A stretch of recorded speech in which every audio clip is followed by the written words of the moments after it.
remain o sa Marcos resign? Marcos resign! Alistuhin, ikulong sa selda 13. Marcos resign! Alistuhin, ikulong sa selda 13. Thumbs down ka pa, ha? Akala mo, ha, magkano bayad sa'yo? Dito, ang panawagan ng mamamayan, Marcos resign! Ay siya ang kriminal labas ng mine. Gusto nyo ating ang pagnanakaw. Ayaw nyo na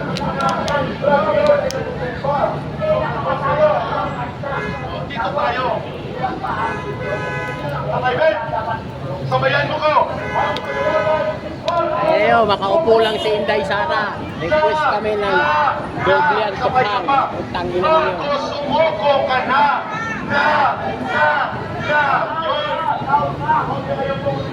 Hubad na ako ng uniforme ko.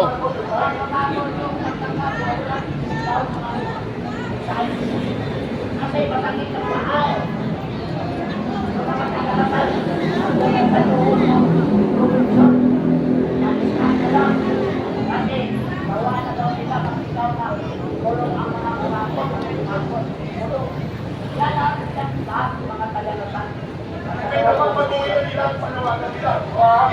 Kulong mga Marcos, kulong mga Marcos ganito. Kulong si Marcos, kulong si Marcos, kulong si Marcos, kulong si Marcos, kulong si Marcos, kulong si Marcos, kulong si Marcos, kulong si Marcos. Ang isang krimen ay walang mastermind. Kulong si Marcos. Kaya ang tamang panawagan, hindi mga kurakot kulong si Marcos. Dapat Marcos kulong si Marcos. Marcos kulong na yan. Marcos kulong na yan. Marcos kulong na yan. Ayan. Marcos, ikulong na yan. Isang malayang panawagan. Kasi, yun naman ang dapat sa araw na ito. Ang araw na ito ay Bonifacio Day. Lahat papayagan mag-rally. Dahil Bonifacio Day, kalayaan eh. Di ba?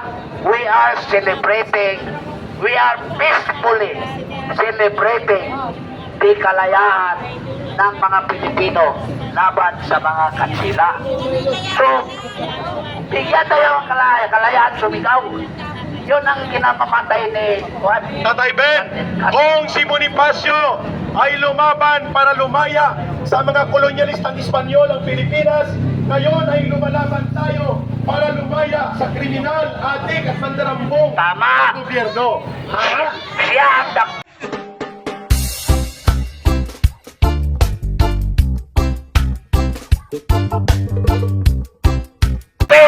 siya ang arestuhin. Kaya ang panawagan, ang tao, ang bayan, ngayon ay lumalaban. Ang tao, ang bayan, ngayon ay lumalaban. Papayapang lumalaban. Bayan, ngayon ay lumalaban. Papayapang paglalaban, lumalaban. Kasi hindi tayo nanggugulo. Tayo ay nagsasalita lang. Di ba? Sinasabi natin ang katotohanan dahil ngayon ang araw ng magsasabi ng katotohanan. Di ba yun ang pinaglaban ng national hero na si Juan Andres Bonifacio? Ang lumaban para sa kalayaan sa bayan. Ininakawan tayo ng mga opisyal ng gobyerno sa pamumuno ng presidente. Tama lang na panayasin yung magnanakaw. Kasi sino panayasin dito? Nakakapagod na magbantay ang mga pulis kaibigan natin. Nagbantay sa atin na mapayapa na yung nagrally. Tapos yung pinanawagan natin, bumaba na dahil magnanakaw, hindi pa bumaba. At hindi naman siguro tayo papalayasin eh. Kasi naintindihan tayo ng ating mga kasi tinawagan siguro sila, palayasin na yan kasi ikay yung Marcos side. Baka hindi na si Marcos nabuk na sa adik-adik pa, nahubog na sa cocaine. Ayaw na niya makinig. Baka makulaps. Sana makulaps na. Oh.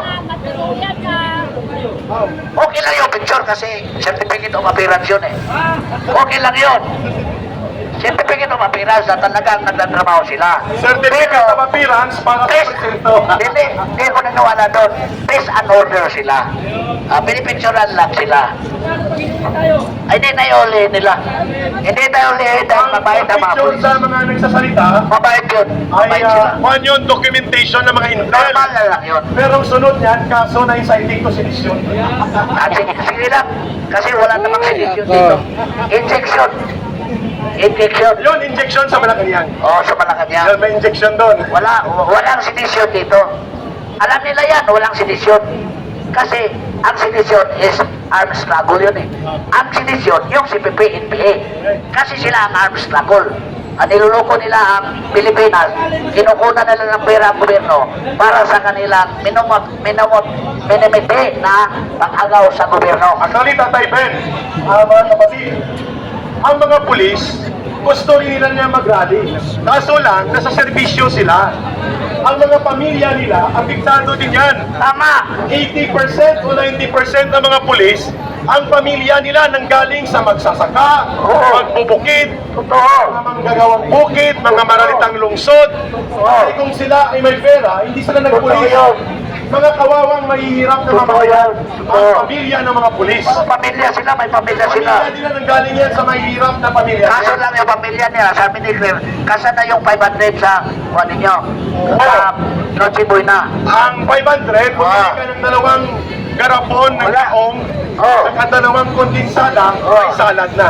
Yun ang pamahaw pa nyo ito, panihapon. Tapos ang sukli na 80 pesos, ibili mo ng fishball. Yun. Ulitin na natin ha. Ang 500 pesos ni Aling Claire Marites Castro, dalawang garapon ng kaong, dalawang lata ng kondensada, at 80 pesos na fishball. Yan. Pero pag si Marcos at si Romualdez sa Magnakaw, ay bilyon-bilyon. Bilyon-bilyon ang Kaya ang budget. panawagan, tayo dito ka na, Marcos remain doon, dito Marcos resign. Kaya nga dapat malinawagan natin sila. Malinaw yan na isigaw na ninyo na ang magnanakaw at masirmain si Marcos. Dahil kahit baliktarin pa ninyo ang mga nagnakaw, mga tao ni Marcos. Tama! Kaya kantaan mo nga Tatay Ben. Marcos magnanakaw. Marcos magnanakaw. Sabay-sabay tayo. Marcos magnanakaw. Magnanakaw si Marcos. One more time. Ready, go! Marcos magnanakaw. Marcos magnanakaw. Marcos magnanakaw. Magnanakaw si Marcos. Marcos resign. Aristuhin. Ikulong sa selda 13. Marcos resign. Aristuhin. Ikulong sa selda 13. Marcos resign. Aristuhin. Ikulong sa selda 13. Good. Wala si ate. Karapatan nyo dahil kayo ninakawan. Tira. Ayun. Tira na nga.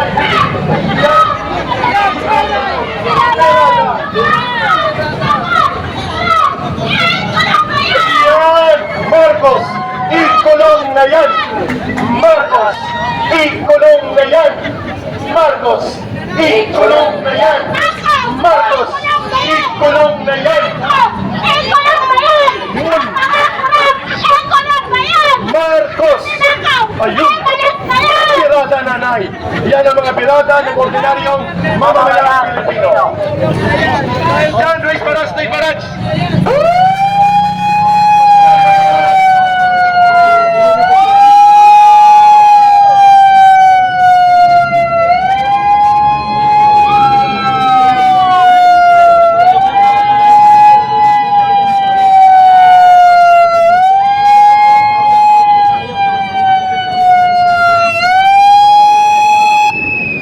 Yun, Tatay Ben. So, maya-maya pa, may darating pa. Ang ating bilang ngayon ay 1,000 tayo o 4,000 ang pulis. Kaya 5,000 tayong lahat. Dahil 4,000 ang pulis na audience, 1,000 na nagrarally. Pero ang mga viewers natin umabot na tayo ng 1 million. Yun.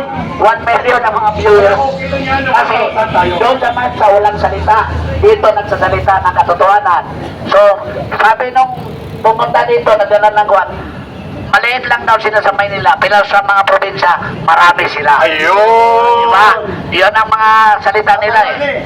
Kasi wala tayong mga trillion piso ninakaw na ibibigay na magpunta Awesome dito. Girls ng Quezon City, mag-ready na po. Nananawagan kami sa mga malakas ay Zumba Girls. Ready na po ang inyong pirada ng dayan. Ang inyong ay magzumba. Okay, ready na. Lalapit kayo. Patay Rani, would you like to advise her from mga guidelines mo lang? Maraming salamat po at tumatayo kayo para sa bayan natin. Alam nyo, wala tayong kilala sa batas. Sa 1987 Constitution, may karapatan po tayo.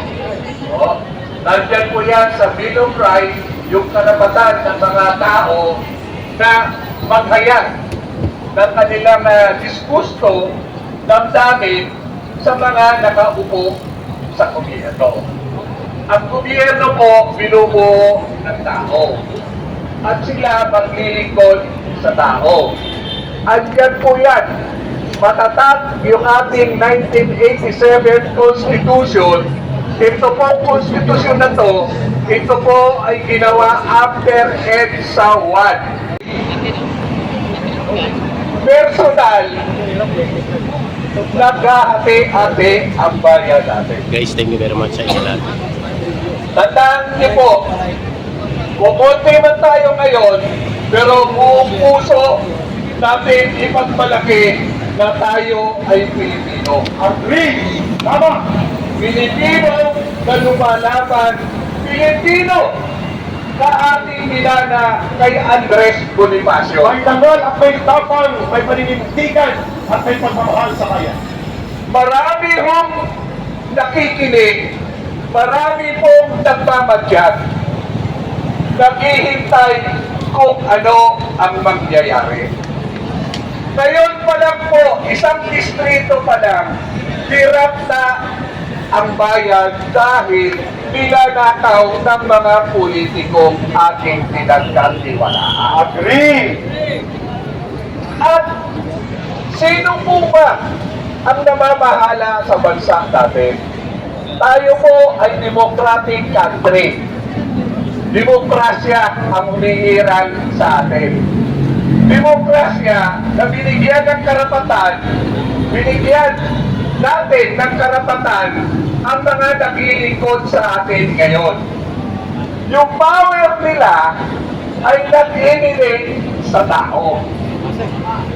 At ang purpose niyan, kaya binigyan natin sila, pinagkatiwalaan natin sila para paglingkuran tayo.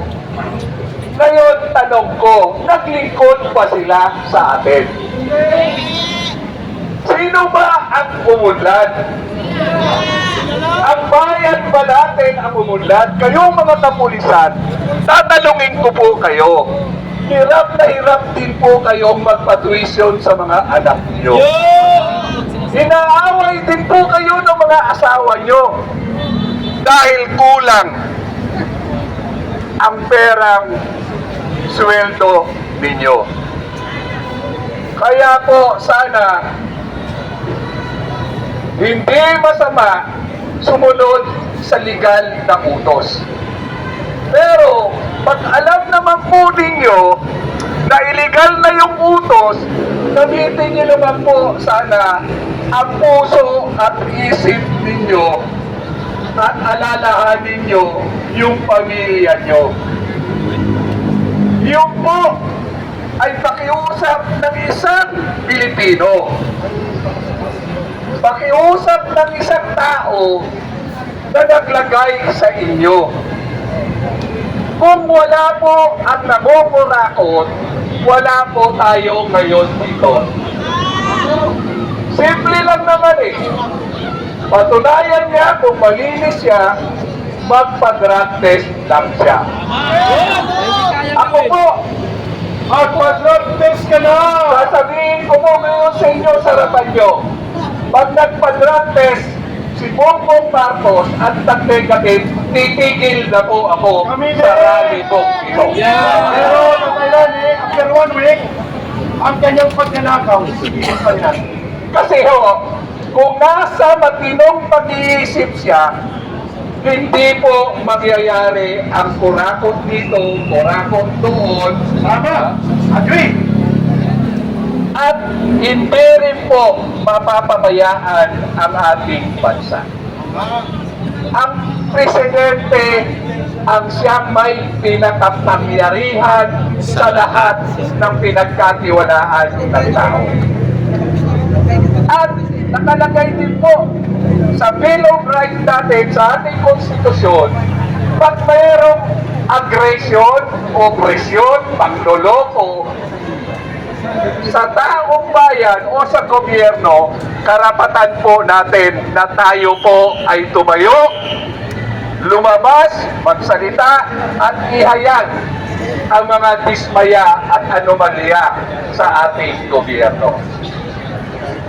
Nakakalungkot ng tingnan, karamihan po sa naghahangad na maging maayos ang bayan na to, kami po mga senior citizen. Kaming mga senior citizen ang tumatayo para sa susunod na henerasyon. Saksi po ko sa lahat ng people's power. Pero sa lahat ng nasaksihan ko, ito yung pinakamalasumas. Ito yung malawakang sagwatan ng mga taong gobyerno. Ako ay nananawagan sa lahat ng mga nanunood ngayon. Alam ko po, hirap na rin kayo. Alam ko po na nangarap din kayo na umasenso ang buhay at ang pamilya natin. Hindi po sapat na tayo po ay manahimik. Habang kayo, karamihan sa atin ay tahimik, karamihan sa atin nababayaran, at higit sa lahat, ang kumakampi, ang sumisigaw na panagutin ang mga korap, ayaw nila panagutin yung presidente na siya ang may administrative power. Lahat po ng power nasa kanya na. Pag ikaw po ay simpleng head ka ng isang departamento, kapitan ka, mayor ka, pag may katiwalaan sa iyong nasasakupan, command responsibility. Kompleto ka sa budget, kompleto ka sa lahat ng tao, hindi mo pwedeng sabihin wala kang alam. Kayong mga pulis, alam nyo yan. Kayong mga station commander, alam nyo yan. Pag may ginawang anomalya ang mga membro ng nasasakupan ninyo, ang station commander ang unang-unang naririnig. Tama po ba mga kapulisan? So bakit ngayon hindi natin panagutin yung pinakamataas na namumuno sa bansa natin? Wala pong iba kung hindi si Bongbong Marcos. Ako po, dating kapitan, naging konsihal, at ang lagi kong hinahawakang committee, Peace and Order. Sa Quezon City po, ako ang chairman ng Peace and Order. Ako po, nagre-represent sa ating kapulisan, sa ating mga Bureau of Fire, sa Bureau of Jail, at iba pa pong departamento na Peace and Order. Kaya alam na alam ko po ang sitwasyon po natin ngayon. Ako ay makapulis kahit itanong nyo sa hepe ng Quezon City Police. Pero alam nila, ako ay tumitindig pagka mali at walang pinipiling ordinaryong tao ka man, may posisyon ka man, may pulis ka man, at sanay na rin po ako dahil nung hindi pa po ang Presidente Duterte, ultimo po station namin niralihan ko dahil patong sa droga, patong sa krimen, at higit sa lahat, pati mga hold-upper ay kani-kanila ng ginagawang asset. Matanda na po ako, 67 years old na. Mapalad lang ako dahil puro professional na ang anak ko. Anak din po ako na isang mahirap, isang Bisaya. Alam ko ang damdamin na isang mahirap. Naswerte po ako, nabiyayaan ako ng ating Panginoon. Kaya ang sabi ko sa ating Panginoon, Lord, wala akong maisusukli sa iyo kung hindi ang magsilbi ng tama. Wala akong ibang makukontribute sa iyo kung hindi lumaban sa mga hindi tama. Kaya po, sana kayo na nasa inyong mga tahanan, pagbigay po sana kayo ng oras, panahon para sa bayan natin. Kung hirap na hirap po kayo ngayon sa inyong kalagayan, kung mananatili kayong tahimik at walang pakialam, lalo po kayong maghihirap. Tama! So yun lang po, at mamaya marami pa po tayo pag-uusapan. Hinihintay lang po natin ang iba po nating kalaban. Maraming salamat, Councilor ng Quezon City, Tatay Rani Lodovica. Mabuhay! Mabuhay po!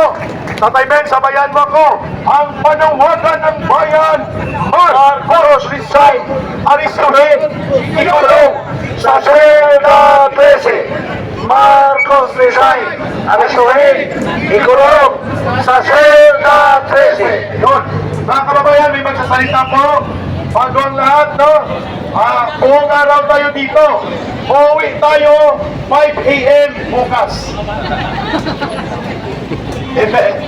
Mamaya po, uuwi din tayo. Okay, Nanay, halika, ikaw muna. Halika. At ikaw sunod, sir. Okay.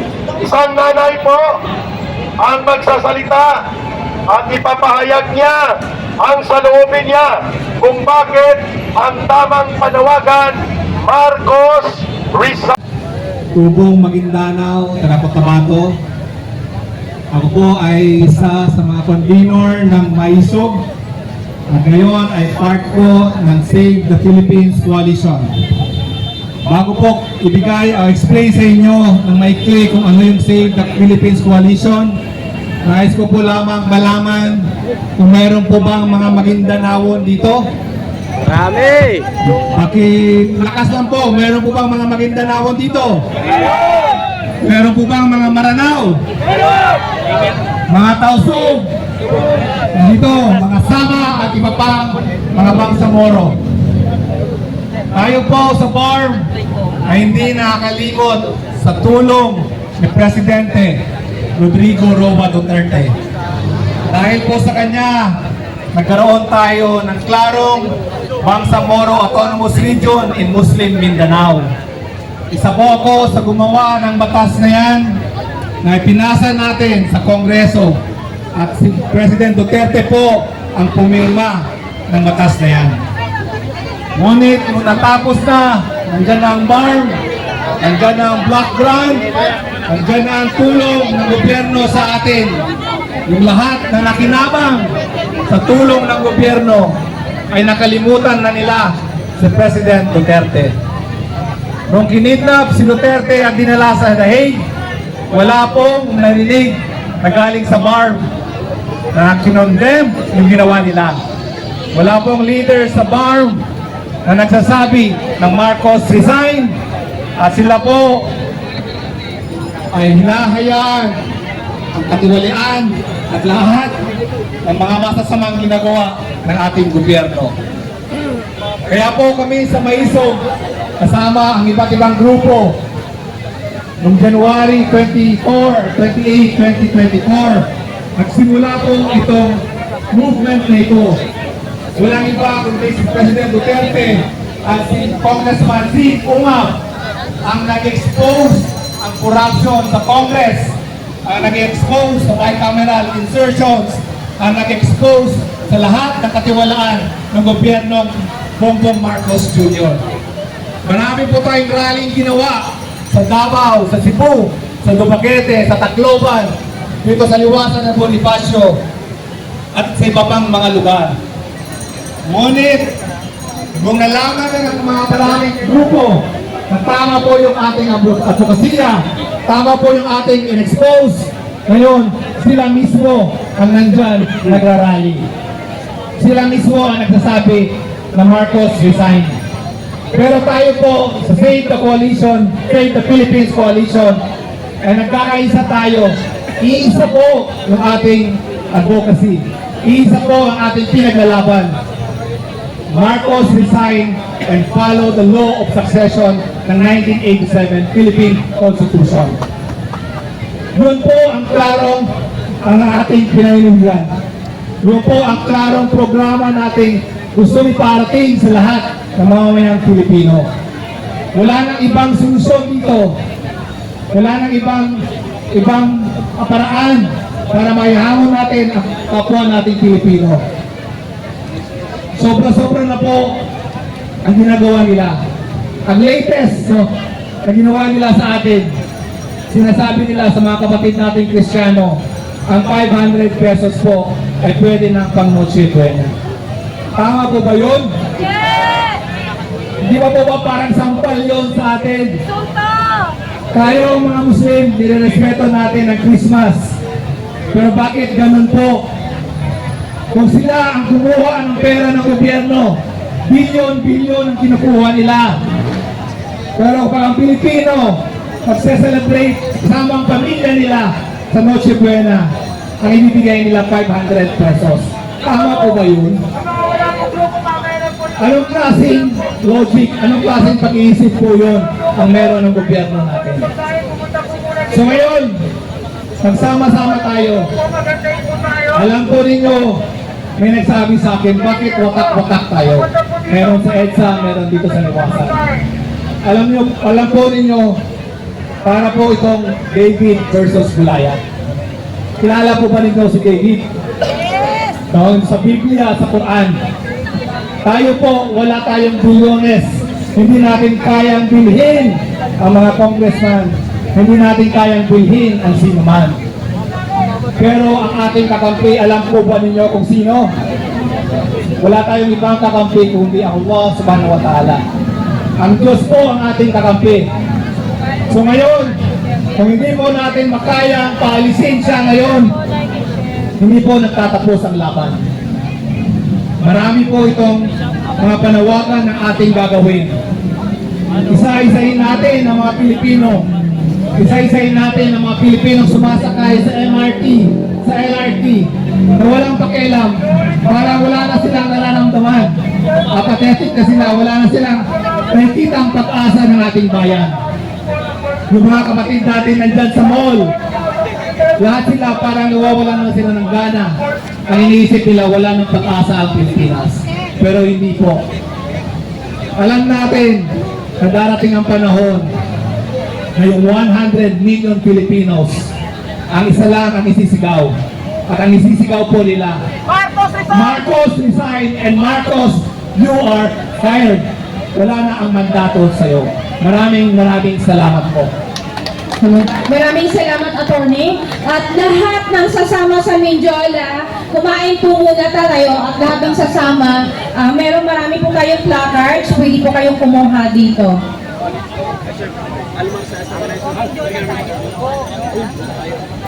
Maraming salamat po, Datu. Para simulan pa rin natin, ipagpatuloy ang ating programa ngayong araw. Tinatawagan naman po natin ang isa pa rin sa mga magiting na si Sir Pete Lavinia para sa ating opening remarks mula po sa Save the Philippines Coalition.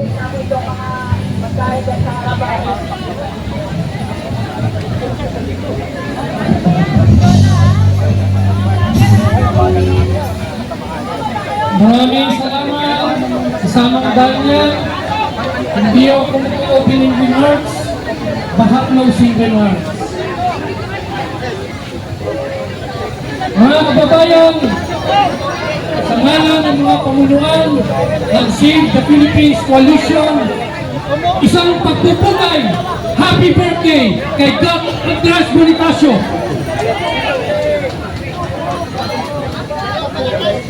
Na dapat tayo'y nagsasaya sa araw ng pagsilang ng ating bayani.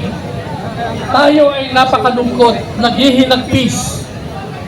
Dahil ang dinaanan krisis ng panahon ni Kang Andres Bonifacio sa kamay ng mga dayuhan ay siya ring krisis na hinaharap ng ating inang bayan. Tama ba? Kaya mga kasama, tayo'y nagkakaisa na tirible ang krisis ng inang bayan. Krisis sa moralidad, krisis sa politika, krisis sa ekonomiya. Isa lang ang pwede natin mahimpulan sa mga nangyayari ngayon. Ang inang bayan ay nalulunod sa kumunoy ng krisis na ito. Ano ang dapat natin gawin? Sagipin, isalta, iligtas ang inang bayan sa ganoong krisis. Nagkakaisa ba tayo dito? Para unang hakbang na maalis ang krisis na ito, kailangan pababain yung mga highs sa drugs na nasa palasyo. Pababain ang mga hutas, pababain ang mga buhaya. Nagkakaisa ba tayo dito?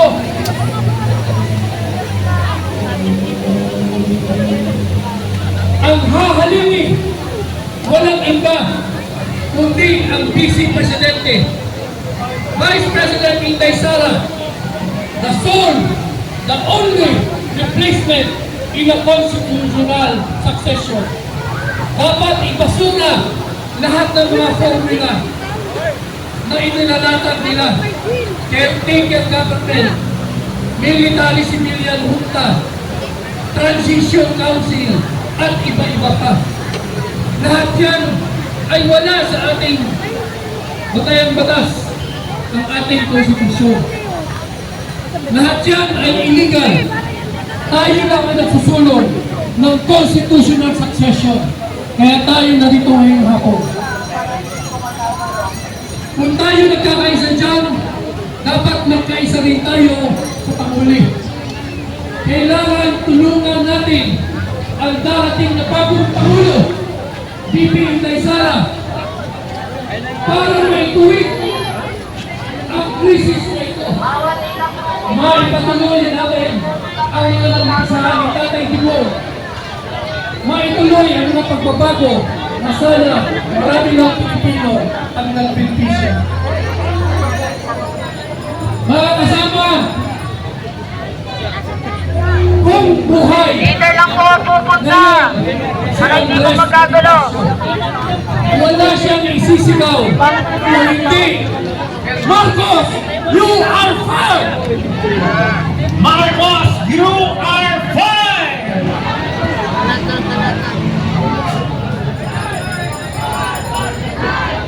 Marcos resign! Marcos resign! Marcos resign! Sa naipahayag na kanina, dahil tayo organisadong grupo